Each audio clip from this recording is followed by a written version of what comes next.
parle. Chaque jour, Charles et Carole vous présentent la leçon de l'école du sabbat.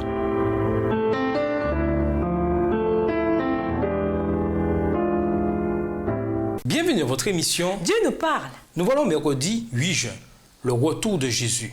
La réponse de Jésus de Matthieu 24 suivait la demande du signe de ton avènement, verset 3, c'est-à-dire le retour du Christ qui vient régner. Quel autre avertissement Jésus donne-t-il par rapport aux événements qui précèdent son retour et de quelle manière l'a-t-on considéré tout au long de l'histoire? Lisons Matthieu 24, les versets 23 à 26. Matthieu 24, les versets 23 à 26. Si quelqu'un vous dit alors le Christ est ici ou il est là, ne le croyez pas, car il s'élèvera de faux Christ et de faux prophètes.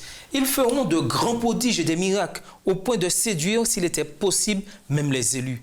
Voici, je vous l'ai annoncé d'avance.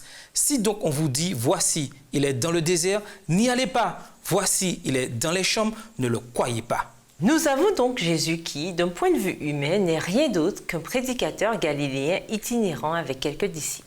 Et voici qu'il prédit que beaucoup viendront en son nom en se faisant passer pour lui. Nous savons que c'est exactement ce qui est arrivé au fil des siècles et jusqu'à aujourd'hui. Ces preuves nous confortent encore davantage. La parole de Dieu est bien la vérité. Lisons Matthieu 24, les versets 27 à 31. Comment est décrit le retour de Jésus? Qu'arrive-t-il lorsqu'il vient? Matthieu 24, les versets 27 à 31. Car comme l'éclair part de l'Orient et se montre jusqu'en Occident, ainsi sera l'avènement du Fils de l'homme. En quelque lieu que soit le cadavre, là s'assembleront les aigles.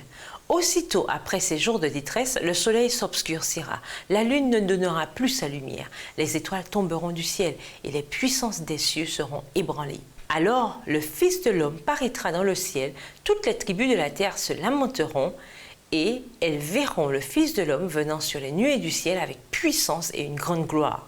Il enverra ses anges avec la trompette retentissante et ils rassembleront ses élus des 4 vents, depuis une extrémité des cieux jusqu'à l'autre. Après avoir averti que beaucoup viendraient en se faisant passer pour lui, Jésus décrit ensuite comment sera vraiment son retour. D'abord, le retour de Jésus est personnel et littéral.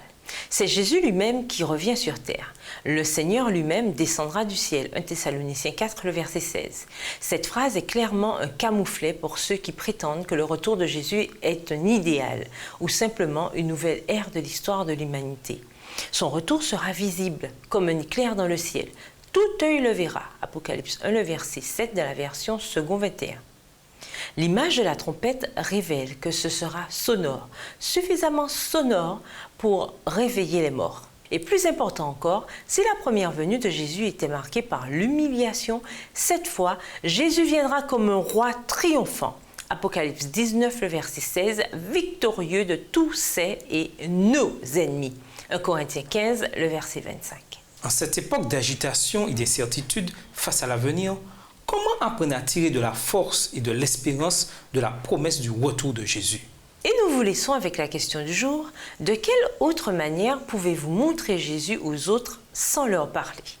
Au revoir. Et à demain si Dieu veut. Dieu nous parle. Chaque jour, Charles et Carole vous présentent la leçon de l'école du sabbat.